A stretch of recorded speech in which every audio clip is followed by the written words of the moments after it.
السلام عليكم ورحمة الله وبركاته. إن الحمد لله نحمده ونستعينه من يهده الله فلا مضل له ومن يضلل فلا هادي له ونشهد أن لا إله إلا الله وحده لا شريك له ونشهد أن محمدا عبده ورسوله أما بعد فأعوذ بالله من الشيطان الرجيم بسم الله الرحمن الرحيم وقال الله تعالى في كلامه المجيد والفرقانه الحميد يا أيها الذين آمنوا اتقوا الله حق تقاته ولا تموتن إلا وأنتم مسلمون وقال الله عز وجل ونزلنا عليك الكتاب تبيانا لكل شيء وهدى ورحمة وبشرى للمسلمين وقال الله تعالى ولقد صرفنا في هذا القرآن للناس من كل مثل وكان الإنسان أكثر شيء جدلا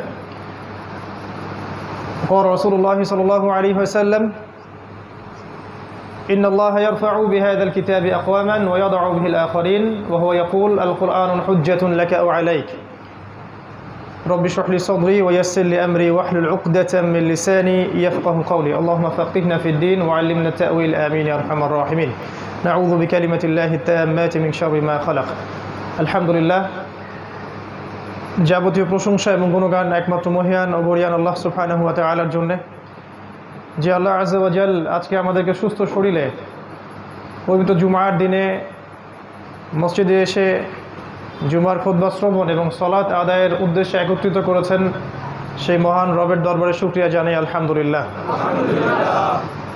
অগণিত অসংখ্য দরুদ এবং সালাত বর্ষিত হোক মহান আল্লাহ প্রেরিত সর্বশেষ নবী এবং চূড়ান্ত নবী মানবতার মুক্তির দূত মুহাম্মদুর রাসূলুল্লাহ সাল্লাল্লাহু আলাইহি ওয়াসাল্লামের প্রতি আমরা দরুদ পাঠ করি আল্লাহুম্মা সাল্লি আলা মুহাম্মদ আল্লাহুম্মা বারিক আলা মুহাম্মদ। সম্মানিত উপস্থিত মুসল্লি কেরাম, আজকের জুমার খুতবার সংক্ষিপ্ত আলোচ্য বিষয় হচ্ছে Dhaka, the city of Akhiruzzaman বা কিয়ামতের শহর ঢাকা। এ বিষয়ে কোরআন এবং সুন্নাহ থেকে কিছু সারগর্ভ আলোচনা আপনাদের সামনে উপস্থাপন করার চেষ্টা করব ইনশাআল্লাহ আযজা ওয়া জাল ওয়া মা তাওফীকি ইল্লা বিল্লাহ আলাইহি তাওয়াক্কালতু ওয়া ইলাইহি উনীব। আল্লাহ রাব্বুল আলামিন আমাদের প্রত্যেককে আলোচনা শুনে বুঝে আমল করার তৌফিক দান করুন, আমিন। আমি আলোচনা শুরু করতে চাই পবিত্র কোরআনুল কারীমের সূরাতুন নাহল এর 89 নম্বর আয়াত থেকে। আল্লাহ রাব্বুল আলামিন এই আয়াতে বলেছেন আউযু বিল্লাহি মিনাশ শাইতানির রাজীম ওয়া নাযালনা আলাইকাল কিতাবা তিবয়ানান লিকুল্লি শাই ওয়া হুদা ওয়া রাহমাতান ওয়া বুশরা লিল মুসলিমিন। আল্লাহ পাক বলেছেন, হে নবী, আমি আপনার কাছে এমন একটা কিতাব নাজিল করেছি। হে নবী মুহাম্মদ সাল্লাল্লাহু আলাইহি ওয়াসাল্লাম, আমি আপনার প্রতি এমন একটা কিতাব নাজিল করেছি যেই কিতাবটি প্রত্যেকটা বিষয়ের ব্যাখ্যা। তিবিয়ানান মানে ব্যাখ্যা, কুল্লি শাই প্রত্যেকটা বিষয়ের, এবং ওয়াহুদান এবং এটা হচ্ছে হেদায়েত, ও রাহমাতান এবং দয়া, ওয়া বুশরা লিল মুসলিমিন মুসলিমদের জন্য সুসংবাদ। এই আয়াতের সাথে সামঞ্জস্যপূর্ণ আরও অনেক আয়াত আছে আল কোরআনে। ফর এক্সাম্পল সূরা কাহফের 54 নম্বর আয়াতে আল্লাহ পাক বলেছেন ওয়ালাকাদ সাররাফনা ফি হাযাল কুরআন লিন-নাস মিন কুল্লি মাসাল, আমি এই কোরআনের মধ্যে মানব জাতির জন্য প্রত্যেকটা বিষয় ব্যাখ্যা করেছি। সূরা বানী ইসরাঈলে এরকম একটা আয়াত আছে। তো এর সার কথা হচ্ছে যে আল কোরআন এবং সুন্নাহর মধ্যে যদি আমাদের জীবনের প্রত্যেকটা বিষয়ের সমাধান না থাকে তাহলে নিঃসন্দেহে কোরআন এবং সুন্নাহ আল্লাহর পক্ষ থেকে আসে নাই। যেই কিতাব এবং যেই সুন্নাহর মধ্যে, আদর্শের মধ্যে মানব জাতির প্রত্যেকটা বিষয়ের সমাধান থাকে না, সেটা কখনো সুপ্রিম আল্লাহর বিধান বা গ্রন্থ বা রিলিজন হতে পারে না। আমরা দেখি কোরআন এবং সুন্নাহয় প্রত্যেকটা বিষয়ের ব্যাখ্যা আছে কি নাই। আপনি যদি আপনার জীবনের ইবাদত বন্দেগীর সমাধান চান, কোরআন সুন্নাহয় পাবেন। আপনি পলিটিক্যাল সমাধান চান, কোরআন এবং সুন্নাহয় পাবেন। এটা আলাদা কথা যে আমরা সেখান থেকে সমাধান নেই বা নেই না, এটা আলাদা টপিক। আপনি ইকোনমিক সমস্যার সমাধান চান, কোরআন সুন্নাহয় পাবেন ইনশাআল্লাহ। আমরা নেই বা নেই না সেটা আলাদা সাবজেক্ট। আপনি সোশ্যাল সমস্যার সমাধান পাবেন আপনি ইনশাআল্লাহ।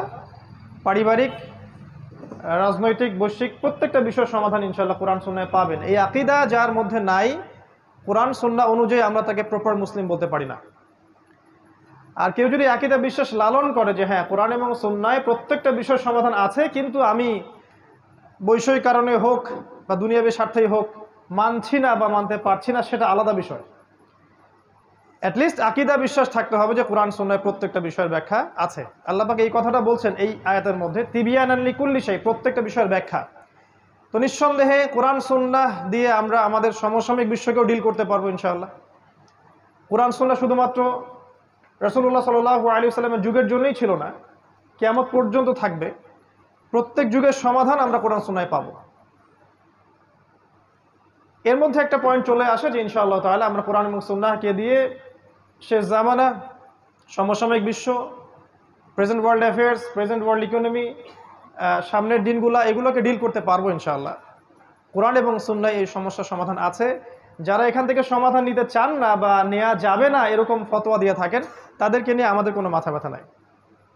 তা আমরা মনে করি কোরআন এবং সুন্নাহকে দিয়ে বিশ্বকে চ্যালেঞ্জ করার জন্যই আল্লাহ পাক এটাকে নাজিল করেছেন, যেন আমরা হীনমন্যতায় না ভুগি, আমরা পরাজিত জাতি হয়ে বসবাস না করি।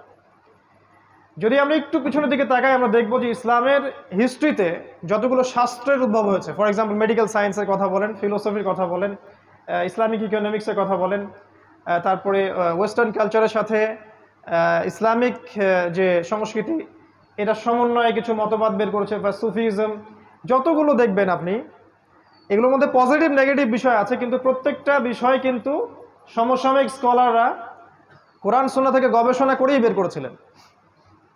খেয়াল করে দেখেন, মেডিকেল সায়েন্সের যত এই যে থটসগুলো আছে, এইগুলা ইকোনমিক সেকশনের থটসগুলো আছে, ইসলামিক পলিটিক্স বা তৎকালীন জিওপলিটিক্স বা এই যে ইসলামিক ব্যাংকিং, ইসলামিক ফাইন্যান্স, প্রত্যেকটা বিষয়ের যে সমাধানগুলো এসেছে, সমসাময়িক ওলামায়ে কেরাম কিন্তু কোরআন সুন্নাহ ঘাটাঘাটি করেই বের করেছিলেন।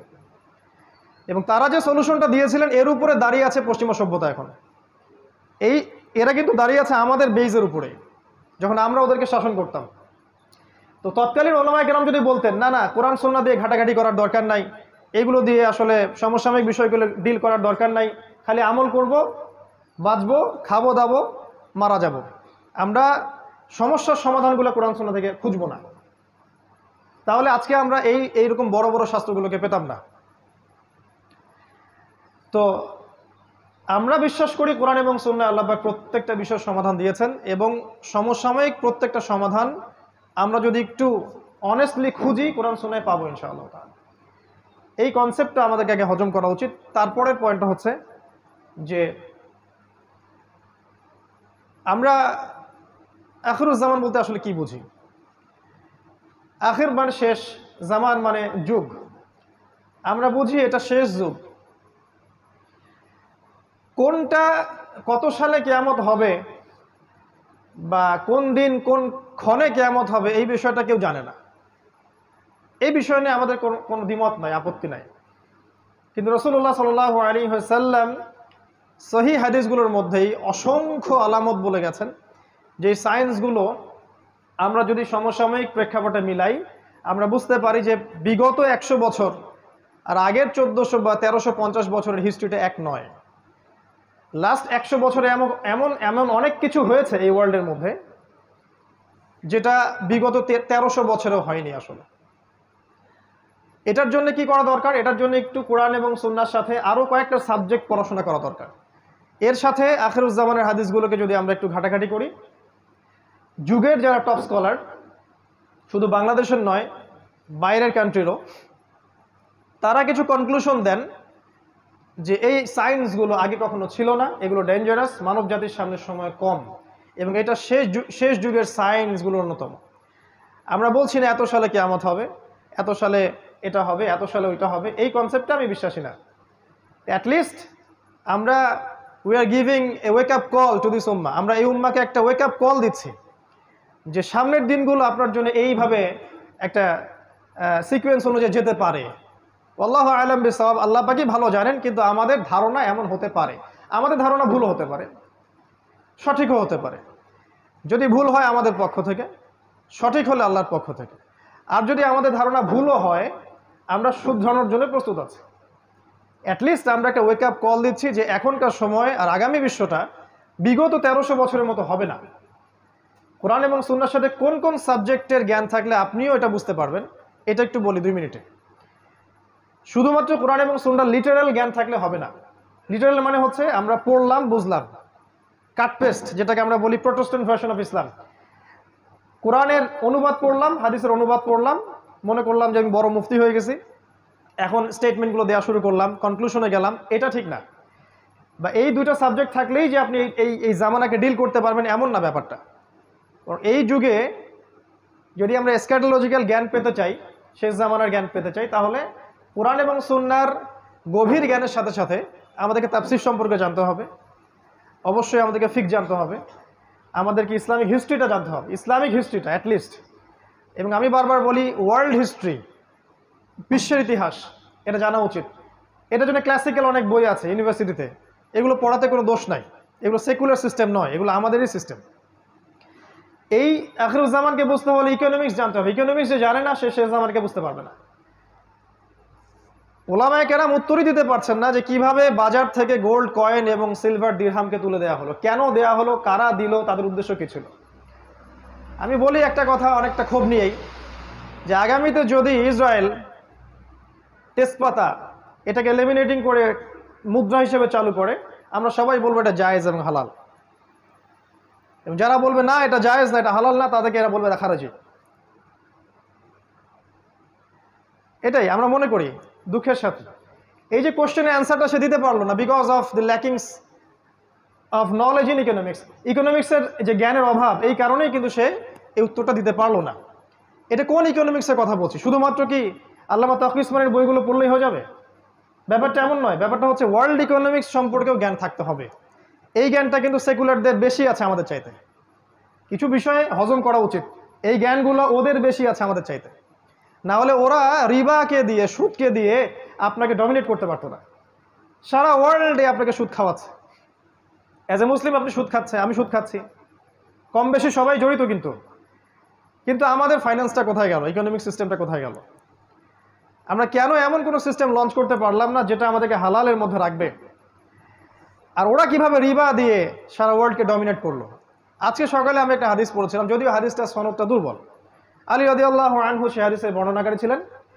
তিনি বলছিলেন দাজ্জালকে ফলো করবে এমন কিছু মানুষ যারা সুদখোর,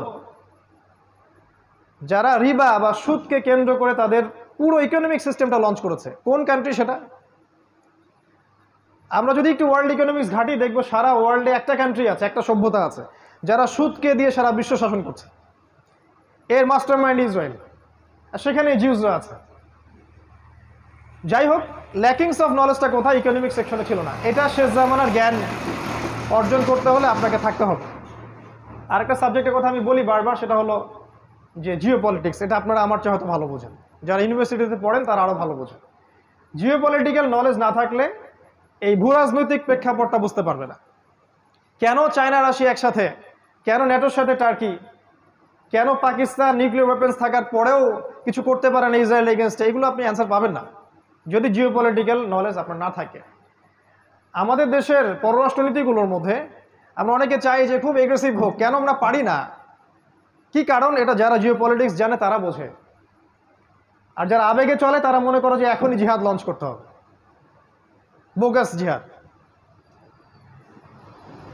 আবার অনেক প্রশ্নের উত্তর, কিভাবে ইসরায়েল রাইজ করলো, কেন ব্রিটেন সারা ওয়ার্ল্ডকে শাসন করেছিল, তারপরে কিভাবে তারা আমেরিকাকে নিয়ে আসলো, রিপ্লেস করলো, অনেক প্রশ্নের উত্তর পাবেন না আপনি যদি আপনি জিও পলিটিক্স না জানেন, এর সাথে কোরআন সুন্নাহ না জানেন। ওরা কি করেছে সেকুলাররা? ওরা শুধু জিও পলিটিক্সকে নিয়েছে, কোরআন সুন্নাহকে নেয় নাই। আর আমরা বলছি কোরআন সুন্নাহর বেসিসেই আপনাকে জিও পলিটিক্স পড়তে হবে। দেন সূরা মাইদা পড়েন, আল্লাহ পাক বলেছেন পররাষ্ট্রনীতি কেমন হতে হবে। লা তাত্তাখিযুল ইয়াহুদা ওয়ান নাসারা আউলিয়া, আল্লাহ পাকের স্টেটমেন্ট। আমরা কিন্তু এখানে হেদায়েত নেই নাই। লা তাজিদান্না আশাদ্দান নাস আদাওয়াতাল লিল্লাযিনা আমানু আল ইয়াহুদ ওয়াল্লাযিনা আশরাকু। মুমিনদের জন্য সবচেয়ে বড় শত্রু দুইটা দল, আল ইয়াহুদ আল্লাযিনা আশরাকু, যারা শিরক করে। এগুলো কি সাহাবায়ে কেরাম মেনে চলেন নাই?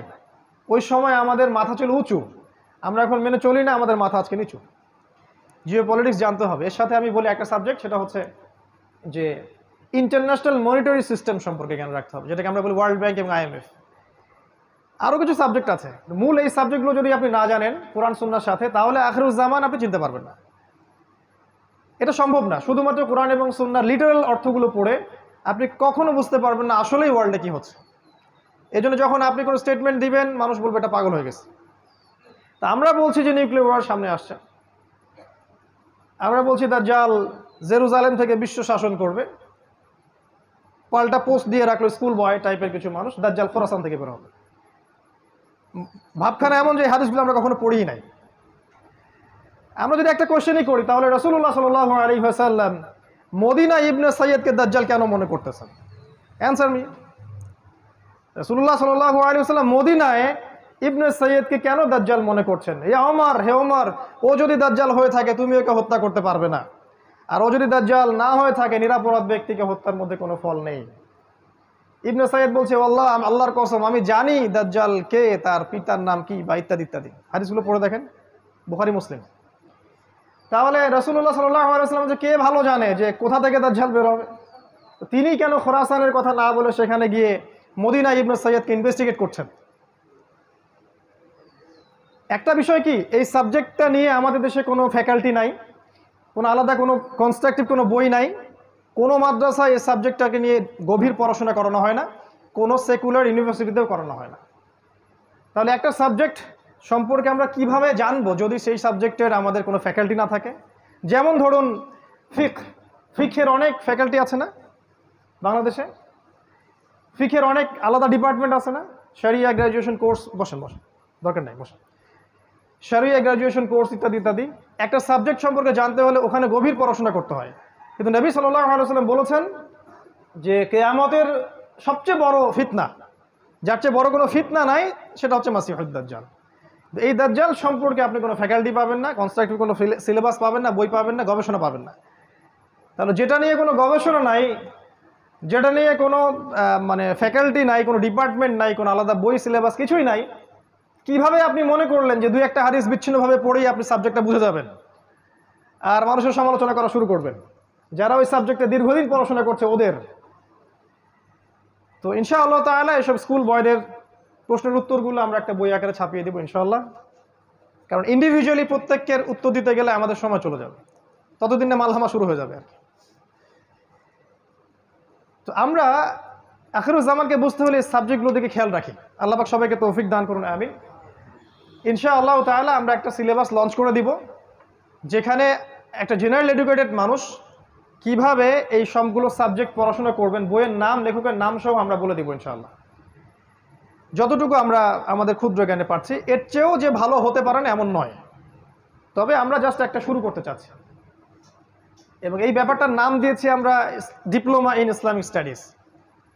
এবং সেখানে আমরা অবশ্যই স্ক্যাটোলজি বা শেষ জামান একটা সাবজেক্ট রাখবো, একটা বিভাগ রাখবো ইনশাআল্লাহ। Dhaka, the city of Akhiruzzaman. আমি ঢাকাকে অন্যভাবে দেখি, যারা ঢাকায় থাকেন তারা হয়তো এভাবে দেখেন না। এটাই স্বাভাবিক যে বাহির থেকে দেখার ব্যাপারটা একরকম, আর আপনি যে ওখানে বসে আছেন তখন আপনার দৃষ্টিতে এগুলো ধরা না পড়াটাই অনেকটা স্বাভাবিক। আর মেজর কয়েকটা পয়েন্টস বলবো আমি, কারণ সবগুলো বলার সময় আমরা খুতবায় পাবো না।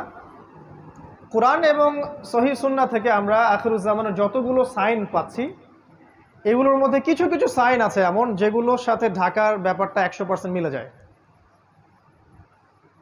এবং এটা সময়ের ব্যাপার মাত্র যে কবে আল্লাহ পাকের গজব এখানে চলে আসে।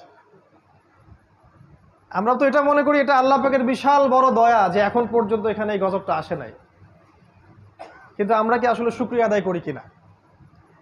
আমার দৃষ্টিতে ধরা পড়ে যে ঢাকা, যদি আমরা এখন অন্য জায়গায় বসে আছি, বাট এই লেকচারটা ঢাকাবাসীর জন্যে স্পেশালি, এবং ঢাকার মতো যতগুলো শহর আছে এই সারা বিশ্বে, বস্তুবাদী শহর, মেটেরিয়ালিস্টিক, যেখানে সময় খুব দ্রুত পাস করে, মানুষের জীবনযাত্রার লাইফ লেন খুব ফাস্ট লাইন অফ লাইফ, মানুষ পাশবিক জীবনযাপন করে, যেখানে বিশ্বাসের কোনো মূল্য নাই, যেখানে প্রতারণার ছড়াছড়ি, যেখানে আবেগ অনুভূতিগুলো ঠুনকো হয়ে গেছে, পারিবারিক বন্ধনগুলো ভেঙে যায়, হৃদ্যতা ভালোবাসাগুলো নাই, সবার মধ্যে একটা যেন অবিশ্বাস যে এই না জানি এ আমাকে ঠকিয়ে দেয় কিনা, একটা আনস্যাটিসফাইড জেনারেশন এবং আনস্যাটিসফাইড সিভিলাইজেশন, অসন্তুষ্ট।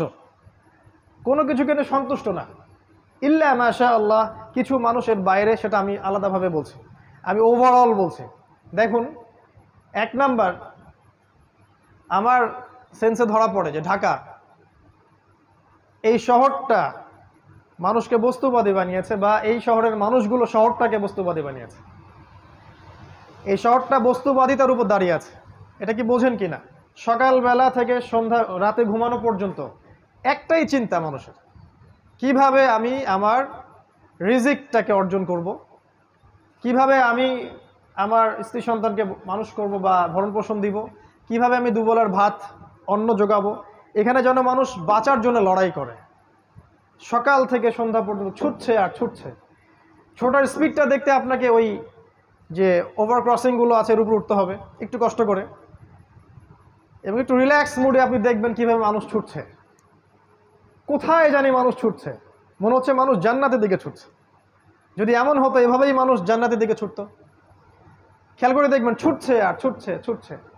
এই ভোর থেকে শুরু হবে রাত 12টা, 1টা, 2টা, 3টা পর্যন্ত। ঢাকায় যেন কখনো রাত হয় না, 24 ঘন্টায় দিন। এখানে টাইম যায় রাসূলুল্লাহ সাল্লাল্লাহু আলাইহি ওয়াসাল্লামের সেই হাদিসের মতো, তিনি বলেছিলেন আখিরুজ জামানে সময় যাবে বছর মাসের মতো, মাস সপ্তাহের মতো, সপ্তাহ দিনের মতো। ঢাকায় যেন সময় তাকে আটকানো যায় না, সময়ের মধ্যে বারাকা নাই। আপনারা এখন যেখানে বসে আছেন এখানে সময়ে বারাকা আছে, এখানে আপনি সময়কে দ্রুতভাবে পাস করতে দেখবেন না। আমাদের সেকুলার আইসগুলো অবশ্যই এগুলো ধরতে পারবে না, তাদের কাছে মনে হয় সময় ক্যালকুলেটেড, 24 ঘন্টা দিন রাত। আল্লাহ পাক যে সময়কে কন্ট্রোল করেন, সময়ে বারাকা দিতে পারেন, এটা ওরা বিশ্বাস করবে না। একজন সাহাবী 40 বছর বয়সে যা যা করেছেন, এই জেনারেশনে 100 বছর হায়াত পাওয়া মানুষ এটা করতে পারে না। রাসূল সাল্লাল্লাহু আলাইহি ওয়াসাল্লাম নিজে একদিনে যতগুলো কাজ করতেন, আমরা মনে হয় 1 বছর এতগুলো কাজ করতে পারি না। সময় আল্লাহ কন্ট্রোল করেন, এখানে বারাকা দেন। ঢাকায় ফার্স্ট লেন অফ লাইফ, খুব দ্রুত মানুষ ছোটে, যেন মানুষ ছুটতেছে জান্নাতের দিকে। আসলে তারা কোন দিকে ছুটছে? তারা ছুটছে মূলত বস্তুবাদী ভোগবিলাসের দিকে। আল্লাহ পাক যেগুলো বলেছেন, যুয়িনা লিন-নাস হুব্বুশ শাহাওয়াতি মিনান নিসা, এই যে 6টা বিষয় বা 5টা বিষয় আল্লাহ পাক বলেছেন, এগুলোর পিছনে মানুষ ছোটে। খাওয়া, পড়া, ভরণ পোষণ, আরেকটু প্রোগ্রেস, আরেকটু স্ট্যাটাসকে বাড়ানো যায় কিভাবে, আমার আছে 1 কোটি টাকা, কেমন করে এটা 2 কোটি হবে, আমার 5তলা বিল্ডিং আছে, কেমন করে এটা 10তলা হয়। এই বস্তুবাদিতার দিকে ঢাকা ছুটছে। আপনি জানেন কি না এটা কিয়ামতের একটা আলামত, এটা আখিরুজ্জামানে কিয়ামতের বড় একটা সাইন, যে মানুষ দুনিয়ার পিছনে ছুটবে, দিন থেকে মানুষ সরে যাবে। এবং আল্লাহ পাক গজব হিসেবে এই মুসলিম জাতির উপরে এই দুনিয়ার চাকচিক্যটাকে উন্মুক্ত করে দিবেন। হাদিস এভাবে এসেছে, এই দুনিয়ার চাকচিক্য তোমাদের জন্য উন্মুক্ত করা হবে, ঠিক যেমন পূর্ববর্তীদের জন্য করা হয়েছিল। আর এই দুনিয়া তোমাদেরকে ধ্বংস করবে, ঠিক যেমন করে পূর্ববর্তীদেরকেও দুনিয়া ধ্বংস করেছে। এটা হচ্ছে ফিউচার এই বস্তুবাদী ঢাকার।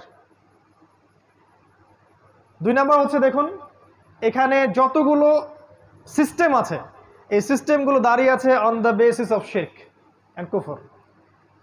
শুধুমাত্র এই শহরটার কথা আমি বলছি না, এরকম যত শহর আছে সারা ওয়ার্ল্ডে তাদের কথা বলছি। দাঁড়িয়ে আছে education system on the basis of শিরক, আপনার political system on the basis of কুফর অ্যান্ড শিরক, আপনার ইকোনমিক সিস্টেম দাঁড়িয়ে আছে শিরকের উপরে। কেউ ডিবেট করতে চাইলে আমি রাজি আছি, কিন্তু প্রমাণ করতে পারবো যে এগুলো শিরকের উপর দাঁড়িয়ে আছে। এখানে জ্ঞানের সংজ্ঞা শেখানো হয়েছে, যে পরীক্ষা নিরীক্ষা পর্যবেক্ষণের মাধ্যমে যেটা লাভ করবেন সেটা জ্ঞান। আর আল্লাহ পাক বলছেন আল্লাহর পক্ষ থেকে যা নাজিল হয় সেটাই চূড়ান্ত জ্ঞান। কুফর এবং শিরক এখানে শেখানো হয়েছে। জ্ঞান অর্জনের কি উদ্দেশ্য? একটা জব, একটা চাকরি। এই জন্য বড় বড় চাকচিক্যময় ইউনিভার্সিটি গড়ে উঠেছে এখানে শহরের মধ্যে। এবং এই ইউনিভার্সিটিসগুলো আমাদেরকে কি শিখাচ্ছে আসলে দিন শেষে? ওজুর মাস আলা, গোসলের মাস আলা, 10টা হাদিস, 20টা কোরআনের আয়াত, 10টা সূরা, ইতিহাস, ফিক। আপনাকে শেখাচ্ছে কিভাবে আপনি একটা চাকরি অর্জন করবেন, আপনার স্ট্যাটাস বাড়বে, বাড়ি গাড়ি করবেন, খাবেন, ফুর্তি করবেন, এনজয় করবেন, পাশবিক লাইফ লিড করবেন, দেন ইউ উইল ডাই, আপনি মারা যাবেন। মারা যাওয়ার পরে আপনার 3 বার জানাজা পড়ানো হবে 3টা জায়গায়। তারপর 3 দিন পর মানুষ আপনাকে ভুলে যাবে। এবার গন ফ্রম হিস্ট্রি, আপনি হিস্ট্রি থেকে, ইতিহাস থেকে আপনার নাম শেষ, মুছে গেছে। ঢাকা আপনাকে এটা শেখাচ্ছে, এবং এর মতো যত সভ্যতা আছে এগুলা। এটা বস্তুবাদী এডুকেশন সিস্টেম। আল্লাহ পাক বলেছেন আমার নাজিল করা যে শিক্ষা ব্যবস্থা এটা হচ্ছে এমন, মানুষ জ্ঞান অর্জন করবে আল্লাহকে পাওয়ার জন্য। জ্ঞান অর্জনের উদ্দেশ্য হবে দিন প্রচার করা, প্রতিষ্ঠা করা, বিনয়ী হওয়া, নম্র হওয়া এবং জ্ঞান অনুযায়ী আমল করা। জ্ঞান এমন হবে উপকারী যেটা আল্লাহর পক্ষ থেকে নাজিল হয়, যে জ্ঞান আমাদেরকে আল্লাহ থেকে দূরে সরাবে না, বরং কাছাকাছি নিয়ে আসবে। মিলান আপনার এডুকেশন সিস্টেমের সাথে এগুলোকে, আসলে কি এমন হচ্ছে কিনা। কিন্তু লাক্সারিয়াস বিল্ডিংয়ের তো অভাব নাই, ব্যাঙের ছাতার মতো লক্ষ লক্ষ প্রতিষ্ঠান আপনার শহরে, কয়টা প্রতিষ্ঠান আপনাকে আল্লাহর দিকে নিয়ে আসতেছে? এডুকেশন সিস্টেম দাঁড়িয়ে আছে শিরকের উপর। আপনার ইকোনমিক সিস্টেম আপনার শহরের দাঁড়িয়ে আছে শিরকের উপরে। তারা আল্লাহর হালালকে হারাম করেছে, আর আল্লাহর হারামকে তারা হালাল করেছে। আল্লাহ পাক সুদকে হারাম করেছিলেন, তারা সুদকে হালাল করেছে। তারা রিবাকে ফরজ করেছে। আল্লাহ পাক দিয়েছিলেন একটা মনিটারি সিস্টেম, সেটাকে তারা তুলে দিয়েছে। আল্লাহ পাক কারেন্সি দিয়েছিলেন, সেটাকে তারা তুলে দিয়েছে। আল্লাহর হালালকে কেউ যদি হারাম করে আর আল্লাহর হারামকে কেউ হালাল করে, এটাকে কি বলা হয়? সূরা তাওবার 31 নম্বর আয়াত পড়ে দেখেন, এখানে বলা হচ্ছে এটা শিরক। কি জানেন একটা? হ্যাঁ, না এটা না, যাই হোক, আমি এই মুহূর্তে মনে করতে পারছি না। শেষের শব্দটা দেখবেন যে এখানে শিরকের কথা বলা আছে। ইত্তাখাযু, মনে পড়েছে, ইত্তাখাযু আহবারহুম ওয়া রুহবানহুম আরবাবা মিন দুনিল্লাহ ওয়াল মাসীহ ইবনে মারইয়াম। তারা কি করেছিল? আল্লাহকে বাদ দিয়ে, খ্রিস্টানদের কথা বলা হচ্ছে, জিউসদের কথা বলা হচ্ছে, পাদ্রী দরবেশ এদেরকে রবের আসনে বসিয়েছিল। ভালো করে শোনে না একটা, তারা পাদ্রী এবং দরবেশদেরকে রবের আসনে বসিয়েছিল এবং ঈসা আলাইহিস সালামকে রবের আসনে বসিয়েছিল। ওয়ামা উমিরু ইল্লা লিয়াবুদু ইলাহা ওয়াহিদা, কিন্তু ওদেরকে শুধু আদেশ করা হয়েছিল তারা এক আল্লাহর ইবাদত করবে। এই আয়াতটা যখন পড়া হচ্ছে আদী ইবনে হাতেমের সামনে, তা আদী ইবনে হাতেম বলছেন যে আমরা তো আমাদের পাদ্রী দরবেশদের ইবাদত করি না ইয়া রাসূলুল্লাহ। আল্লাহ রাসূল বলছেন আলাইসা ইউহারিমুনা ফাআহাল্লাহ ফাতুহিল্লুনাহু, তারা কি আল্লাহর হারামকে হালাল করে দেয় না, তোমরা কি সেটা গ্রহণ করো না? তারা কি আল্লাহর হালালকে হারাম করে দেয় না, তোমরা কি সেটা মেনে নাও না? বা তারা কি আল্লাহর হারামকে হালাল করে না, তোমরা কি সেটা মেনে নাও না? তখন আদী ইবনে হাতেম বলল যে হ্যাঁ, বেলা ইয়া রাসূলুল্লাহ, এটা তো আমরা করি। আমরা হয়তো সরাসরি ওদের ইবাদত করি না, ওদেরকে সেজদা করি না, ওদের সামনে নজর মানত করি না, কিন্তু ওরা আল্লাহর হালালকে হারাম করলে আমরা মেনে নিচ্ছি, আর ওরা আল্লাহর হালালকে যদি হারাম করে ফেলে আমরা মেনে নিচ্ছি। আল্লাহ রাসূল বলেন সাল্লাল্লাহু আলাইহি ওয়াসাল্লাম, তিলকা ইবাদাতুহুম, এটাই হচ্ছে ওদের ইবাদত করা। এখন আপনি আসেন আপনার সিস্টেমের দিকে। আল্লাহ পাক সুদকে হারাম করেছেন, আমরা কি করেছি? হালাল করেছি। আল্লাহ পাক মাদককে হারাম করেছেন, আমরা হালাল করে নিয়েছি। নিজেকে প্রশ্ন করেন, আমরা কিন্তু মন থেকে হালাল করে নিয়েছি। আল্লাহ পাক জিনাকে হারাম করেছেন, আমরা উন্মুক্ত করছি। আল্লাহ পাক খিলাফাকে হালাল করেছেন, আমরা হারাম করেছি। আল্লাহ পাক অনেক কিছুকে হালাল করেছেন যেগুলোকে আমরা হারাম করে নিয়েছি, বা আবার আল্লাহ পাক অনেকে হারামও করেছেন যেগুলোকে আমরা হালাল করে নিয়েছি। এই সিস্টেমটা যদি চলতে থাকে, এটাকে আল্লাহ পাক বলেছেন শিরক। ওয়া উমিরু ইল্লা লিয়াবুদু ইলাহা ওয়াহিদা লা ইলাহা ইল্লা হু সুবহানাহু ওয়া তাআলা আম্মা ইউশরিকুন। এই কথাটা বলতে যাচ্ছিলাম, আম্মা ইউশরিকুন, তারা যে শিরক করছে আল্লাহর সাথে, এখান থেকে আল্লাহ পাক পবিত্র। তার মানে এই কাজটাকে আল্লাহ পাক শিরক বলেছে। তো আপনার শহরের এডুকেশন সিস্টেম, আপনার ব্যাংকিং সিস্টেম, আপনার ফাইন্যান্স, আপনার ইকোনমিক সিস্টেম, এগুলো দাঁড়িয়ে আছে শিরকের উপরে এবং কুফরের উপরে। এর জন্য আপনি একা দায়ী নন, এর জন্য আমাদের রাষ্ট্র দায়ী নয়, এর জন্য আমাদের শুধু এই ওলামায়ে কেরাম বা আমরা যারা সাধারণ জনগণ আমরাই দায়ী নই, ব্যাপারটা এমন নয়। আমাদের দোষ আছে, কিন্তু বড় দোষটা অন্য কারো, যাদের দিকে আমাদের চোখ নাই। আমাদের চোখটা হচ্ছে আপোষের ইখতিলাফগুলোর দিকে আমাদের চোখটা বেশি আর কি। কীভাবে আমরা আমাদের মধ্যে ইখতিলাফ করে, মারামারি কাটাকাটি করে বিভক্ত হব, এদিকে চোখটা আমাদের বেশি। বড় যে মূল এনিমি, ওর দিকে আমাদের চোখটা কিন্তু আসলে নাই। তো এটা আপনার ঢাকা। আরও আছে আপনার ঢাকার পলিটিক্যাল সিস্টেম দাঁড়িয়ে আছে অন দ্য বেসিস অফ শিরক। শুধু এই শহরের না, পুরো ওয়ার্ল্ড ওয়াইড, গ্লোবালি। তবে এটা চিরদিন থাকবে না ইনশাআল্লাহ। এটা একসময় ছিলও না, একসময় থাকবেও না। মাঝখানে একটা সময় আপনি পাচ্ছেন। এক সময় ছিল খেলাফা, আর পৃথিবীর শেষও হবে খেলাফা দিয়ে। এই উম্মতে মুহাম্মাদির স্টার্টিংটা ছিল খেলাফা দিয়ে, খেলাফা নিশ্চয়ই বুঝি আমরা এমন স্টেট যেটা যার মালিক আল্লাহ, এমন স্টেট যে রাষ্ট্রের প্রত্যেকটা বিষয়ের ফয়সালা হবে আল্লাহর বিধান অনুযায়ী, এমন স্টেট যেখানে আল্লাহ হচ্ছে আল আকবর, আল্লাহ হচ্ছে আল মালিক, মানুষ জনগণ আল মালিক আল আকবর নয়, বরং আল্লাহর দাসত্বের অধীনে প্রত্যেক মানুষ স্বতন্ত্র স্বাধীন। খেলাফা স্টেট একটা সময় ছিল, উমর ইবনুল খাত্তাবের যুগে, আবু বকর সিদ্দিকের যুগে, উসমান আলী, এই সময় ছিল, এখন নাই। একটা সময় আবার আসবে। কে আনবে, কিভাবে আসবে, এটা জানতে হলে আপনি আখিরুজ্জামান স্টাডি করেন, পাবেন ইনশাআল্লাহ। আমরা জানি যে এই পৃথিবীর শেষটাও হবে খেলাফতে, এবং এই পৃথিবীতে মানব জাতির যে ইতিহাস, এটাও শুরু হয়েছিল কিন্তু খেলাফা দিয়েই। ওয়াইজ কুলনা লিল মালাইকা ওয়াইজ ক্বাল রাব্বুকা লিল মালাইকা ইন্নী জাইলুন ফিল আরদি খলিফা। ওই যে খলিফা আদম আলাইহিস সালাম, তারপরে আপনার দাউদ আলাইহিস সালাম, সুলাইমান আলাইহিস সালাম, মুহাম্মদ সাল্লাল্লাহু আলাইহি সাল্লাম, তারপরে সাহাবায়ে কেরাম, আবারও শেষটা হবে ঈসা ইবনে মারইয়ামের হাতে। ঈসা ইবনে মারইয়ামের হাতেই শেষ হবে, তিনিও হবেন কিন্তু খলিফা। কিভাবে আসবে, কিভাবে হবে, এটার জন্য আপনারা অপেক্ষা করতে থাকেন। সময়, টাইম উইল এক্সপ্লেইন এভরিথিং। সময় সব ব্যাখ্যা করে দিবে, কাউকে কিচ্ছু করতে হবে না, এটা আল্লাহর দায়িত্ব, আল্লাহ করে দিবে। কার দ্বারা করাবেন, কিভাবে করাবেন, এই প্ল্যান আল্লাহর কাছে আগে থেকেই করা আছে। আল্লাহ পাকের লাউহে মাহফুজে আগে থেকেই লেখা আছে যে দাজ্জালকে খুঁজতে যাওয়া সেই 10 জন ঘোড়সাওয়ারের বাবার নাম কি, তাদের নাম কি, তার বাবার নাম কি, সব কিছু রিটেন করা আছে। এত উদ্বিগ্ন হওয়ার কিচ্ছু নাই যে এখন আমাদের অবস্থা কেন এরকম, কিছুই হচ্ছে না, এত উদ্বিগ্ন হওয়ার কিচ্ছু নাই। এটা শেষ হবে খেলাফা দিয়ে। এখন যে অবস্থাটা আপনি আছেন, এটা শিরকের উপর দাঁড়িয়ে আছে। যারা দাঁড়িয়ে রেখেছে, দাঁড় করিয়ে রেখেছে, তাদের প্রতি নসিহত করা ছাড়া আমাদের কোনো আসলে কাজ নাই এই মুহূর্তে। কারণ আমরা দুর্বল, আর এটা আমাদের জন্য শোভাও পায় না যে আমরা তাদের পক্ষে বিরুদ্ধে এমন কিছু করব যেটা আমাদের শক্তি নাই। আমরা নাসিহা করতে পারি, তারা যদি রিসিভ করেন আলহামদুলিল্লাহ, রিসিভ না করলে তাও আলহামদুলিল্লাহ, অ্যাটলিস্ট আপনি আপনার দায়িত্ব পালন করেছেন। কারণ প্রত্যেকেই তার কর্মফল ভোগ করবে, এটা নিয়ে আপনাকে উদ্বিগ্ন হওয়ার কিছু নাই। আপনাকে আল্লাহর জায়গায় গিয়ে কাউকে শাসন করতে হবে না, আল্লাহ সব করে দিবেন ইনশাআল্লাহ। অপেক্ষা করতে থাকেন। আপনি যাবেন সামনে এই শহরের দিকে, দেখবেন এখানে আছে মাদকের ছড়াছড়ি। আপনার শহরে, পুরো শহর জুড়ে মাদকের ছড়াছড়ি। এমন এমন মাদক আপনার শহরে আছে যেগুলো হয়তো বাংলাদেশে অন্য কোনো জায়গায় নাই। এবং এলিট সোসাইটির মানুষরা মাদক খাচ্ছে, তাদের ইয়াং জেনারেশন, তাদের বাচ্চা কাচ্চা, ছোট ছোট বাচ্চা, 8-9-এ পড়া বাচ্চা, 5-6-এ পড়া বাচ্চা, এমন এমন মাদক যেগুলো আজকে থেকে 100 বছর আগে কল্পনাও করে নাই। গতকালকে একটা নিউজ দেখলাম, নতুন একটা মাদক নেওয়ার সাথে সাথে সে রিকশালার কাছে মাপ চাওয়া শুরু করছে, পরে নিজের গলে নিজেই দাও দিয়ে কোপ দিছে। কি মাদক এটা আসতেছে, আরো নতুন নতুন কত কিছু আসবে আল্লাহ ভালো জানেন।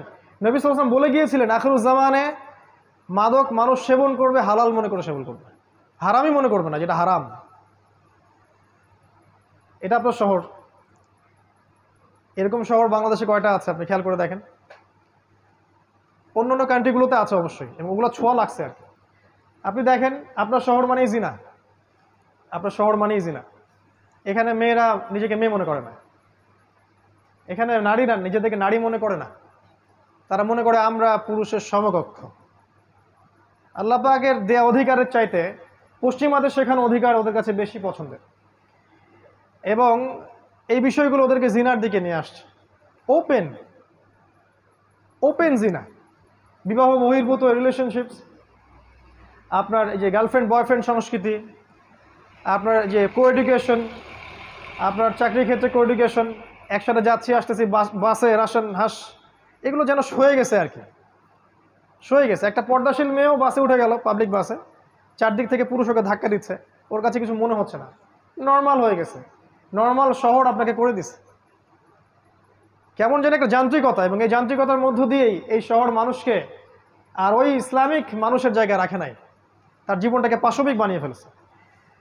জিনা এভরিওয়্যার, আপনি দেখবেন শপিং মলে জিনা, রাস্তায় জিনা, স্কুল কলেজ ইউনিভার্সিটিতে সব জায়গায় দেখবেন জিনাকে প্রমোট করা হয়েছে। এবং তাদের যে গেট আপ, যে ড্রেস আপ, যে এইটাই রাসূল সাল্লাল্লাহু আলাইহি ওয়াসাল্লাম বলেছিলেন যে শেষ জামানায় এমন এক শ্রেণীর মেয়ে বের হবে, নিসাউন কাসিয়াতুন আরিয়া, যারা কাপড় পরেও নগ্ন হয়ে ঘুরবে।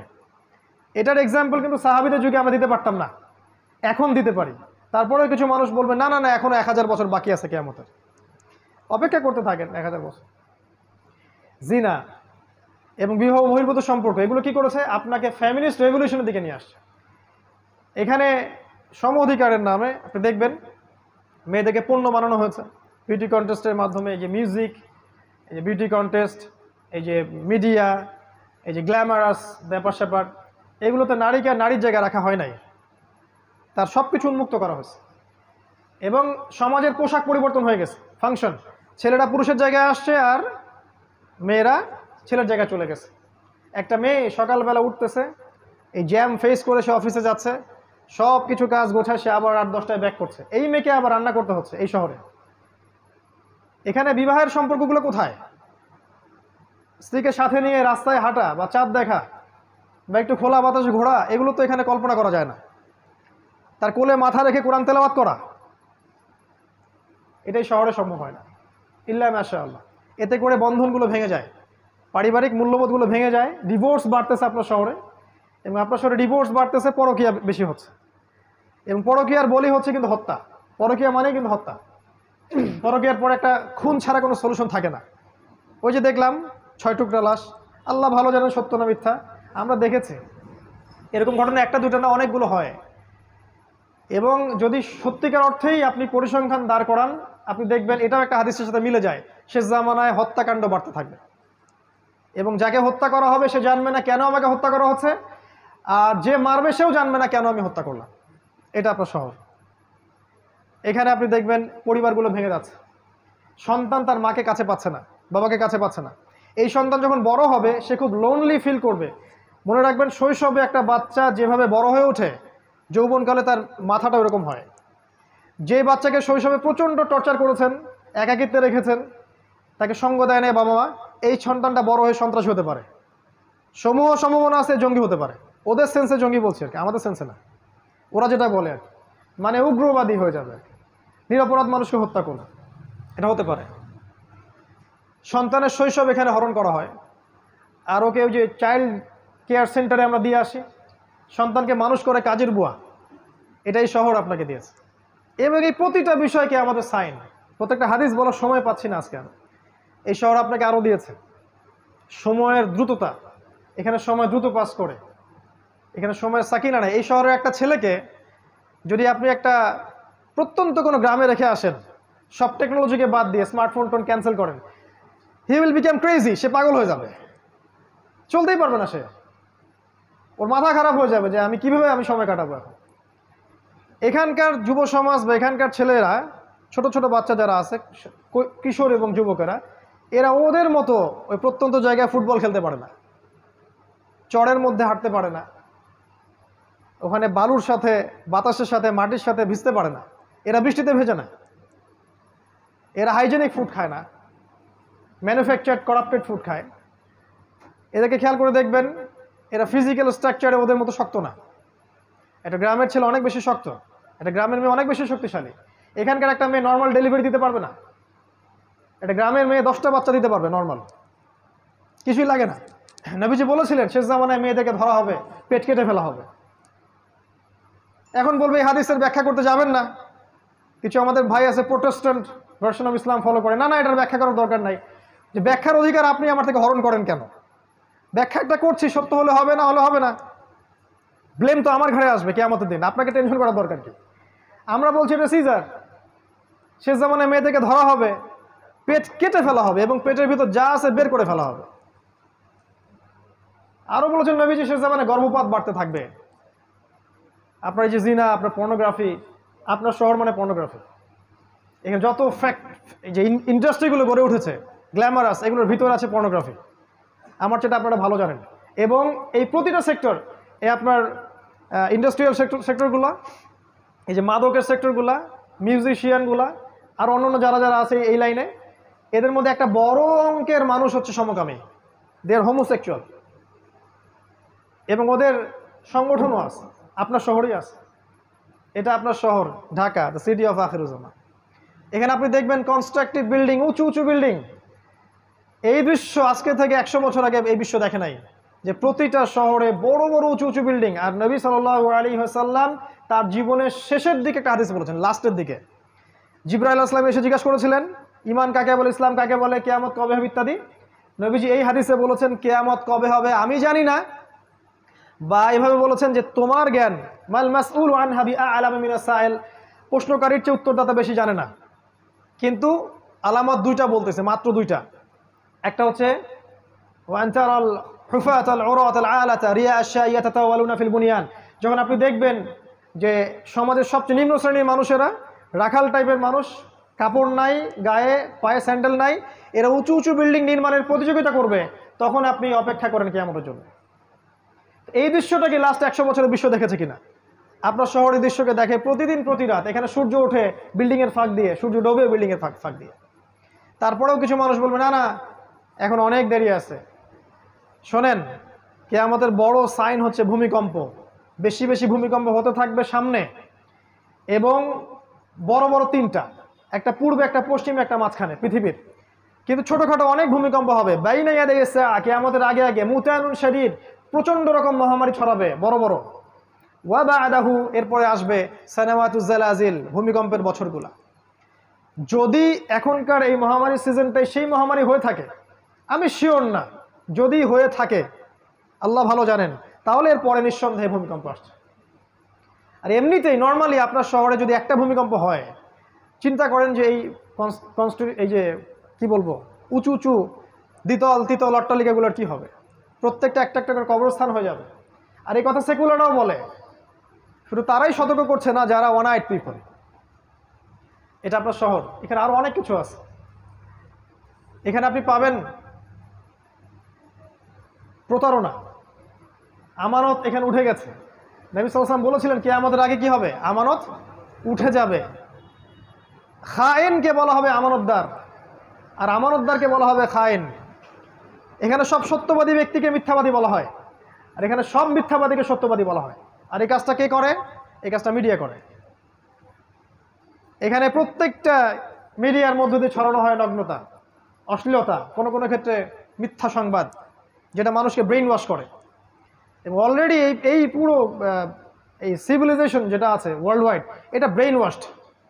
আজকে থেকে 70 বছর আগে ইসরায়েল প্ল্যান করেছিল সারা বিশ্বের মানুষকে ব্রেইন ওয়াশ করে দিব, তারা যেন সত্য মিথ্যার মানদণ্ড খুঁজে না পায়।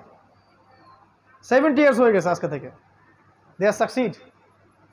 আপনার শহরে দেখবেন প্রতারণা, জালিয়াতি, বাটপাড়ি, চুরি, ছিনতাই, রাহাজানি, প্রত্যেকটা ইন্ডিভিজুয়ালস, এগুলো কিয়ামতের আলামত। আমি বলছি না যে এই আলামতগুলো আগে কখনো ছিল না, তো এখন যেভাবে এসেছে এইভাবে কখনো ছিল না। এছাড়াও আরো বড় বড় কিছু আছে। আপনার শহরে আছে জায়নিস্ট মুভমেন্ট। আপনার শহর জায়নিস্ট মুভমেন্টের বেস। আপনার শহর থেকে প্রত্যেক গ্রামে জেলায় যা রুট লেভেল পর্যন্ত ইসলাম বিরোধী সব মতবাদগুলোকে প্রচার করা হয়। For example shiaism, for example Qadianism, for example missionaries, root level পর্যন্ত সেন্টার আপনার শহর। শপিং মলস, যেগুলো আপনার মন থেকে নূর তুলে দিবে। 10 দিন এতেকাফ করেন রমাদান মাসে, এতেকাফ করে একটা শপিং মলে যান, ওই চায়না টাউনে চলে যান, আপনার নূর চলে যাবে। আর যদি এই মলসগুলোতে যাওয়া আসা করতে করতে আপনার কাছে মনে হয় এটা স্বাভাবিক, তাহলে নূর আর আপনার ভিতরে নাই। বুঝতে পারবেন নূর কি? ওই 10টা দিন এতেকাফ করেন, আল্লাহর সাথে থাকেন, 10 দিন পর চলে আসেন শহরের ভিতরে, দেখেন শহরটাকে আপনার ভালো মনে হবে না, ভালো লাগবে না। এছাড়াও এখানে আছে আপনার অ্যান্টিসেমিটিজম, মানে ধর্মীয় বিদ্বেষ ছড়ানোর ব্যাপার স্যাপার। এটা কিছু মানুষ পরিকল্পিতভাবে করে, কিন্তু আমরা কিন্তু সব ধর্মের মানুষ একসাথে থাকতেই চাই, সম্প্রীতির সাথে, হৃদ্যতার সাথে, ভালোবাসার সাথে। কিছু মানুষ ভিতর থেকে একটা কাজ করে অ্যান্টিসেমিটিজম, তারা চায় যে এর মধ্যে বিভক্তি সৃষ্টি হোক এবং মানুষ আপোষে লড়াই করে নিজেরা ধ্বংস হয়ে যাক। এছাড়া এখানে আছে উম্মার বিভক্তি। দেখবেন আপনি আপনার এখানে উম্মাকে ঐক্যবদ্ধ পাবেন না। এখানে দেখবেন জাহেলদের সংখ্যা বাড়বে, আলেমদের সংখ্যা কমে যাবে। এমন স্কলার আমাকে দেখেন আপনার শহরের, যে এই শহরের থেকে এই শহরে বড় হয়ে স্কলার হয়েছে, এই শহরে জন্ম নিয়ে এই শহরে শৈশব, কৈশোর, যৌবন পার করে পড়াশোনা করে সে বড় স্কলার হয়েছে, যে সারা বিশ্বকে ডিল করতে পারে, যার একটা ভয়েসে সারা বিশ্বের আনাচে কানাচে মানুষ প্রেরণা পাবে বা দিক নির্দেশনা পাবে বা যুগকে বুঝতে পারবে। একটা স্কলার দেখান, বাহিরের মানুষ স্কলার হয়ে এই শহরে আসছে, এখানে এই শহর আপনাকে স্কলার প্রডিউস করতে পারে নাই। কিন্তু হ্যাঁ, আপনি এখানে ইসলাম বিরোধী স্কলার পাবেন অনেক। তারপর এখানে আপনি জামা ইমারা ঐক্য ইউনিটি কিছুই পাবেন না, প্রচুর সমস্যা। এগুলো কিয়ামতের সায়েন্স। এখানে আপনি পাবেন নাস্তিকতা, আপনি পাবেন কুফর, আপনি শিরক পাবেন, ফাসেকি জুলুম পাবেন। জুলম, এই শহরটা জুলমের শহর। সুযোগ পেলেই যেন আরেকজনকে ঠকাতে হবে মানসিকতা নিয়ে বড় হয়। চান্স পাইছি 10 টাকা ঠকায় দিব, ওই ঠকায় দেওয়ার ফলে মনে হলো আমার ক্রেডিট, আমি অ্যাচিভ করলাম কিছু একটা। এই শহরের মানুষ আলটিমেটলি পরকালকে ভুলে গেছে। আল্লাহর সামনে দাঁড়িয়ে ইয়াউমা ইয়াকুমুন নাস লিরাব্বিল আলামিন আয়াতটা ভুলে গেছে। সেদিন কি অবস্থা হবে? যেদিন মানুষ তার রবের সামনে দাঁড়াবে এবং তাকে প্রত্যেকটা বিষয়ের হিসাব দিতে হবে। আরও আছে, এই শহরের পুরো জেনারেশন, ইয়াং জেনারেশন স্পেশালি, তারা তাদের জীবনের লক্ষ্য থেকে সরে আসছে। তাদের কোনো ইসলামিক যে অ্যাম্বিশন, ইসলামিক গোল বা the aim in life, Islamic concept এটা নাই। তারা জানে না যে তারা আসলে কি চায় জীবনে। এই শহরে এমন ছেলের সংখ্যা অনেক বেশি যারা একসময় খারাপ লাইনে ছিল, বেলাইনে ছিল, হয়তো মাদকের সাথে ছিল, গিটার বাজাতো বা ড্রামস প্লে করতো বা ব্যান্ডের সাথে ছিল বা আরও অন্যান্য খারাপ কিছু করেছে। এ ধরনের অনেক মানুষ কিন্তু এই শহর ইসলামের দিকে আসছে। কিন্তু সত্যিকার অর্থে এই শহরের ইয়াং জেনারেশনকে ইসলামিক যে মোটিভেশন, ইসলামিক যে মানে গোল অফ লাইফ, এখান থেকে সরিয়ে দেওয়া হয়েছে। তারা এখনও জানে না যে তার জীবনের গোলটা কী। ফামান যুহজিহা আনিন নার ওয়া উদখিলাল জান্নাহ ফাকাদ ফাজ। যে ব্যক্তিকে পুলসিরাতের মধ্যে পার করে দেওয়া হবে, জান্নাতে প্রবেশ করানো হবে, জাহান্নাম থেকে বাঁচানো হবে, এই ব্যক্তি সফল। এই শহর আপনাকে এই সাফল্যের ডেফিনেশনটা ভুলিয়ে দিয়েছে। ডেফিনেশন অফ সাকসেস এইটা যে আমরা জাহান্নাম থেকে বাঁচবো, জান্নাতে প্রবেশ করব। এই শহর আপনাকে ভুলিয়ে দিয়েছে যে আপনার জীবনের সাফল্যের ডেফিনেশনটা কি। বরং এই শহর আপনাকে শিখিয়েছে আপনার সাফল্যের ডেফিনেশন একটা চাকরি, একটা ব্যবসা, একটা বড় কিছু, বড় বিল্ডিং, সুন্দরী নারী। এই আর অনেক বিষয় আছে যেগুলো এক ক্ষুব্ধে বলা সম্ভব না। শেষ করছি, শেষের দিকে আসছে। এখানে প্রাকৃতিক বিপর্যয় আছে, পরিবেশটা ন্যাচারাল নাই। এখানে আমরা মুক্ত বাতাসে শ্বাস নিতে পারি না। এখানকার পানি আস্তে আস্তে লেয়ার নিচে নেমে যাচ্ছে। যদি আমরা বলি এটাও দলিল আছে কোরআন সুন্নাহয়, বলবে যে এরা পাগল হয়ে গেছে। এগুলোও থাকতে পারে। সূরা মুলকের শেষের একটা পড়েন, কুল আরাআইতুম ইন আসবাহা মাউকুম গাওরা ফামান ইয়াতিকুম বিমাইন মাইন।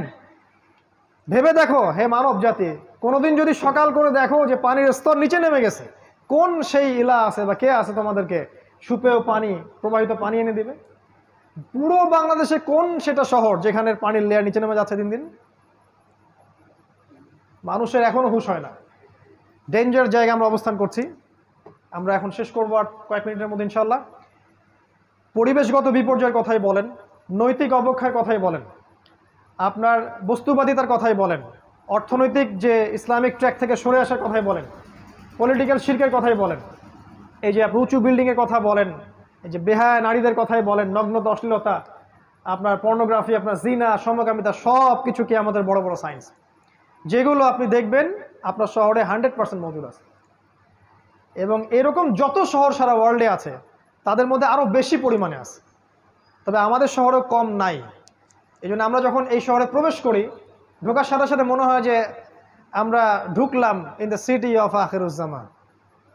এই জন্য আমি বলি ঢাকা দ্য সিটি অফ আখিরুজ্জামান। আর আমার সাথে অনেকে একমত হতেও পারে, নাও হতে পারে। যারা দ্বিমত পোষণ করে তাদেরকে নিয়ে আমার কোনো মাথা ব্যথা নাই, তাদের প্রতি আমার কোনো আক্রমণাত্মক কোনো মনোভাব নাই। কারণ আমি যা বলছি বা আমরা যা বলছি এটা যদি সত্য হয়ে থাকে, হিস্ট্রি উইল রিমেম্বার ইট। এটাকে ইতিহাস মনে রাখবে ইনশাআল্লাহ। একসময় আমরা থাকবো না, তো মানুষ মনে রাখবে যে অমুক অমুক অমুক অমুক এই কথাগুলো আগেই বলে গিয়েছিল। আর যদি আল্লাহ না করুক এগুলো ভুল হয়, তাহলে ইতিহাস আমাদেরকে ভুলে যাবে, যেমন করে ইতিহাস অনেক মানুষকে ভুলে গেছে। আর যাদের কাছে এই নলেজগুলো আছে কিন্তু তারা সেগুলো জনগণকে বলছেন না, বা নিজের ব্যক্তি স্বার্থের কথা চিন্তা করছেন, বা কুফার, ফাসেক, জালেম, মুশরিক, মুনাফিকদের সাথে আতাত করছেন, আপোষ করছেন, ওদের পক্ষ নিয়ে কাজ করছেন, বা রিয়েল কথা বলছে, তাহলে আমরা বলবো ইতিহাস আপনাদেরকেও মনে রাখবে, বাট এই উম্মতের গাদ্দার হিসেবে মনে রাখবে ইনশাআল্লাহ। কি করবেন ঢাকাবাসী? সলিউশন আমি কয়েকটা বলতে পারি পয়েন্ট আকারে। আমার দৃষ্টিকোণ থেকে মনে হয় ফার্স্ট অফ অল আপনারা আপনাদের জীবনের উদ্দেশ্যটা ফিক্স করেন যে কী জন্য আপনারা পৃথিবীতে আসছি। আমিও কিন্তু ঢাকাবাসী। এখন আল্লাহ পাক আমাকে এখানেই জুড়াই দিয়েছেন তাকদির। কিন্তু ব্যাপারটা হচ্ছে এই যে আপনাদের একজন হয়েই বলছে যে প্রথমে জীবনের উদ্দেশ্য ফিক্স করা উচিত, যে আমরা কী জন্য পৃথিবীতে বসবাস করছি। উদ্দেশ্যটা কি আমাদের পৃথিবীতে বসবাস করা? এই পাশবিক লাইফ লিড করা, খাবো দাবো, লাক্সারিয়াস জামা কাপড় পরবো, ঘুরে বেড়াবো, ফ্যান্টাসি, এক সময় আমরা মারা যাব। এরপরে কি আসলে? এর পরের জীবনটাকে নিয়ে পরকালের বান্দা হয়ে বাঁচার চেষ্টা করি, দুনিয়াটাকে প্রয়োজন মনে করি। দুনিয়া আমার হাজত, যতটুকু লাগে সন্তুষ্ট থাকি। 10,000 টাকায় সংসার চললে 20,000 টাকা দিকে না যাই। একতলা বাড়িতে হয়ে গেলে 2তলা বাড়ি করার ওদিকে না যাই, বরং ওই সময়টা আমরা আল্লাহর দিকে ব্যয় করি। এক কথায় জীবনের উদ্দেশ্য ফিক্স করি, ফামান যুহজিহা আনিন নার ওয়া উদখিলাল জান্নাহ ফাকাদ ফাজ। এই একটা মনে রাখবেন, যাকে জাহান্নাম থেকে বাঁচানো হবে এবং জান্নাতে প্রবেশ করানো হবে সেই একমাত্র সফল, আর কেউ সফল না। ওই যে ট্রাম্প, নেতানিয়াহু, এই হাবিজাবি, বাইডেন, এই যে যা আছে আমাদের, পুতিন টুতিন, ফেরাউন, নমরুদ, কেউ সফল না যদি না তারা পরকালে জান্নাতে যেতে পারে। কেউ সফল না। এরা যদি পরকালে জাহান্নামে যায়, ওইটাই আলটিমেট ওদের ধ্বংস। আর যে ব্যক্তি, আপনি আমি অমুক, আব্দুর রহিম, আব্দুল্লাহ, আব্দুর রহমান যে আছে, সে যদি পৃথিবীতে ওই শশা বিক্রি করে খায়, একটা ভ্যান চালায়, একটা রিক্সা চালায়, যাই চালায়, পরকালে যদি সে জান্নাতে যায়, এই ব্যক্তি সফল। সাফল্যের সংজ্ঞা আমাদেরকে আগে বুঝতে হবে। এটা ঢাকাবাসীর প্রতি প্রথম নসিহত। 2 নম্বর হচ্ছে যে বস্তুবাদিতা ছাড়তে হবে। বস্তুবাদিতা মানে দুনিয়াতে আসক্তি, ডুবে থাকা। আলহাকুমুত তাকাসুর হাত্তা যুরতুমুল মাকাবির, এই কনসেপ্ট থেকে বের হতে হবে। আল্লাহ পাক কিন্তু বলেছেন কাল্লা সাউফা তা'লামুন, ধমক একটা, অবশ্যই জানবে। সুম্মা কাল্লা সাউফা তা'লামুন, আবারও বলছি অবশ্যই জানতে পারবে। কাল্লা লাউ তা'লামুন ইলমাল ইয়াকিন, একবারে বিশ্বাস নিশ্চিত জ্ঞানের সাথে জানবে কবরে গেলে কোনটা আসলে কি ছিল। লা তারাউন্নাল জাহিম, প্রত্যেক চোখ অবশ্যই জাহান্নাম দেখবে, তোমরা অবশ্যই জাহান্নামকে দেখবে। এবং সুম্মা লাতুসআলুন্না ইয়াওমাইযিন আনিন নাঈম, প্রত্যেক নিয়ামত সম্পর্কে আল্লাহ পাক আমাদেরকে জিজ্ঞাসা করবেন। এই নসিহত আমার প্রতি, আপনাদের প্রতিও, যে আমরা বস্তুবাদী না হই, দুনিয়ার বান্দা হয়ে না বাঁচি, পরকালের বান্দা হয়ে বাঁচি। আল্লাহ পাক দুনিয়াকে আপনার পায়ে এনে দিবেন ইনশাআল্লাহ। শুধু একটাবার মনে নিয়াত করেন যে আমি আল্লাহর জন্য বাঁচবো, আল্লাহর জন্য মরবো, আল্লাহর জন্য আমার সালাত, আমার কোরবানি, আমার সব কিছু, দুনিয়ার যা যা প্রয়োজন আপনার, আল্লাহ আপনার পায়ের সামনে এনে হাজির করে দিবেন ইনশাআল্লাহ। দেখবেন এক জায়গায় গেছেন, আপনার জামা নাই, দেখবেন কেউ একজন জামা হাদিয়া দিয়ে গেছে, দেখবেন খেয়াল করে। যাচ্ছেন, টাকা পয়সা নেই, কেউ হাতে টাকা দিয়ে চলে যাবে। শত শত এরকম মানে ঘটছে আমার জীবনেই, বলে শেষ করতে পারবো না। বললে আবার কিছু আমাদের উগ্রপন্থী ভাই আছেন, অতিরিক্ত মাত্রায় সহি, তারা বলবে আমি আবার সুফিজমে চলে আসছি। ভয় পাই আমি খুব তাদেরকে নিয়ে আর কি। তারা অলওয়েজ আমার কথাগুলোকে মার্ক করে, বা আমাদের কথাগুলোকে, একটা যদি স্লিপ অফ টাং বের হয়েছে এইটা নিয়ে কথা হবে আসে। মানে কে যেন ওদেরকে দায়িত্ব দিছে যে এটাই তাদের দায়িত্ব। ভাই, এই সময়টা আল্লাহর ওয়াস্তে দিনের পথে ব্যয় করেন। আপনি আপনার জায়গা থেকে কিছু উম্মার জন্য কিছু করেন, অনেক ভালো হয়। বা আমরা যদি ভুল করে থাকি, স্বাভাবিক, একটা মানুষ তো ভুল করতেই পারে, আপনি ভুলটাকে কনস্ট্রাকটিভলি ধরায় দেন, আসেন ডিসকাস করেন যে কোনটা ঠিক কোনটা বেঠিক। এমন তো হতেই পারে যে আপনার বুঝের চেয়ে এই বুঝটা বেটার। এমন আপনি যে স্কলার শায়েখ পূজা করছেন, তারা তো মাযহাব মানে না, কিন্তু শায়েখ পূজা ঠিকই করে। তো শায়েখ যে পূজা করছেন, সেই শায়েখের চাইতে অন্য একটা শায়েখের কথা তো বেশি বেটার হতেও পারে। কেমন করে ধরে নিলেন যে এই ব্যাখ্যাটাই চূড়ান্ত? সালাফদের ব্যাখ্যাই নিব, ঠিক আছে, বাট সালাফরা এতটা বোকা ছিলেন না, তারা কোরআন সুন্নাহকে দিয়ে জগৎকে ব্যাখ্যা করতেন না, এমন ছিলেন না তারা। তো ব্যাপারটা এরকম, আমরা বস্তুবাদী না হই, আমরা জীবন উদ্দেশ্যটা ফিক্স করি, দুনিয়াকে প্রয়োজন মনে করেন, ইনশাআল্লাহ দুনিয়াকে আল্লাহ পাক আপনার পায়ের সামনে এনে হাজির করাবেন ইনশাআল্লাহ। আর 3 নম্বর একটা নসিহত হচ্ছে আপনি হালাল রিজিকের সোর্স করেন, হারাম রিজিকের দিকে যায়েন না। আমরা যত পরিশ্রম করছি, শিক্ষা, এই যে আমাদের ছোটাছুটি সকাল থেকে সন্ধ্যা পর্যন্ত, তার মূল একটাই কারণ, রিজিক। আর এই রিজিকটা নেয়ার জন্য আমরা কিন্তু হালাল হারামে পরোয়া করছি না। শুধু এতটুকু ফিক্স করেন মাথার মধ্যে, হালাল খাবো, হারামে যাব না। আল্লাহ তুমি আমার জন্য একটা হালাল রিজিকের ব্যবস্থা করে দাও, হোক সেটা ছোট, আমার পরিবার যেন চলে যায়। এবং ঢাকায় এরকম রিজিকের অনেক সোর্স আছে, এটা আমার চেয়ে আপনারা ভালো জানেন। অতএব হালাল রিজিকে থাকেন, হারামে যায় না। কোনোভাবেই সুদের সাথে আপোষ করেন না, ঘুষের সাথে আপোষ করেন না, দুর্নীতি করেন না। কোনোভাবেই আপনি প্রতারণা করেন না, অন্যের সম্পত্তি আত্মসাৎ করেন না, জুলম। 4 নম্বর বলবো পারিবারিক ব্যাপারটা। আপনার পরিবারটাকে আদর্শ পরিবার গড়ে তোলার চেষ্টা করেন। এমন একজন জীবন সঙ্গিনীকে বিয়ে করেন যে আপনাকে আল্লাহর পথে এগিয়ে যেতে সাহায্য করবে। একজন স্ত্রী যদি আপনার ঘরে থাকে যে দিন বোঝে এবং যে আপনার কনসেপ্টের সাথে একমত এবং যে চায় যে আপনি দিনের জন্য কিছু করেন, আপনার জন্য নামাজে দোয়া করে, আপনার দিনের বিষয়গুলো গুছায় দেয়, এমন স্ত্রী ঘরে থাকলে ওই স্বামী বিশ্ব জয় করতে পারবেন ইনশাআল্লাহ। আর যদি এমন স্ত্রী আপনার ঘরে না থাকে, আপনার পুরো জীবন এই স্ত্রীর পিছনে কাটাইতেই শেষ হয়ে যাবে। এই পুরো বিষয়টাই আপনার জন্য ফিতনা হয়ে যাবে। ইন্নামা আমওয়ালুকুম ওয়া আওলাদুকুম ফিতনাতুল লাকুম, এরকম হয়ে যাবে আর কি। তো আদর্শ পরিবার গড়ার জন্য স্ত্রী খুব ইম্পর্টেন্ট একটা টপিক। ভুল করবেন না, এমন কোনো ভুল সিদ্ধান্ত নেবেন না যে রূপের কারণে বা বংশের কারণে বা টাকা পয়সা দেখে বিয়ে করেছেন, পরে আপনি আর অ্যাডজাস্ট করতে পারছেন না, দেখলেন যে তার মধ্যে দিনদারিতা বাদ দিয়ে সবই আছে। এমন জায়গায় যায় না, দিনদারিতা থাকলে ওইটা নিয়ে থাকেন, বাকিগুলো ইগনোর করেন। সন্তান যখন হবে তাদেরকে প্রত্যেককে আদর্শ সন্তান হিসেবে মানুষ করতে হবে। সন্তানদের খাবারের ব্যাপারে সচেতন থাকবেন, ওদের পড়াশোনা, ওদের কার সাথে মিশছে, বেশি ডিভাইস দিবেন না, আর ডিভাইস কেন্দ্রিক জীবনযাপন থেকে বেরিয়ে আসার চেষ্টা করেন। এগুলো ভালো হবে ইনশাআল্লাহ। আমি আরও বলবো যে এখানে আরও নাসিহা হচ্ছে যে জ্ঞান অর্জনের পিছনে সময় দেন, আমল করার আগে জ্ঞান। আল ইলমু ক্বাবলা আল কওলি ওয়াল আমাল, সহিহ বুখারীর একটা বাব আছে, কথা কাজের পূর্বে জ্ঞান, মানে জ্ঞানটাকে অর্জন করেন। আমি সাবজেক্টগুলো বলেছি কোন কোন সাবজেক্ট, কোরআন, সুন্নাহ, হিস্ট্রি, ইসলামিক ইতিহাস, ইকোনমিক্স, ফিলোসফি, এগুলো একসাথে করে পড়াশোনা করেন। ইনশাআল্লাহ দেখবেন আপনার 5 বছরের পরিশ্রম আপনাকে অন্য একটা জায়গায় নিয়ে আসবে ইনশাআল্লাহ। আমি কখনো বলি নাই যে ওলামায়ে কেরামের সোহবতে যাবেন না ইত্যাদি ইত্যাদি। আমি বলেছি শুধুমাত্র একটা ঘরানার ওলামার কাছেই পড়ে থাকবেন না,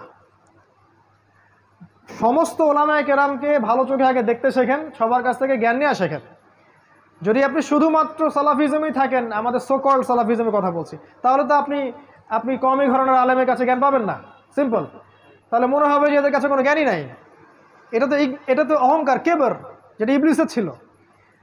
কি করতে হবে? খোলা মনে সব আলেমের দ্বারস্থ হন এবং সবার কাছ থেকে জ্ঞান নেন, সবার ভালোটাকে নিয়ে নেন, খারাপটা ছেড়ে দেন। কারণ এমন কোনো আলেম আপনি পাবেন না যার 100% পারফেক্ট। আর আমাদের কিছু ভাই চায় 100% পারফেক্ট একজন মানুষ আসুক, আমরা তার আনুগত্য করবো। আসলে এমনটা হবে না। জিবরাইল আলাইহিস সালামকে যদি পাঠানো হয়, এরা তার প্রতি সন্তুষ্ট হবে না, বলবে আপনার পাখা কেন, আপনি মানুষ না কেন, আপনার পাখার দলিল কোথায়?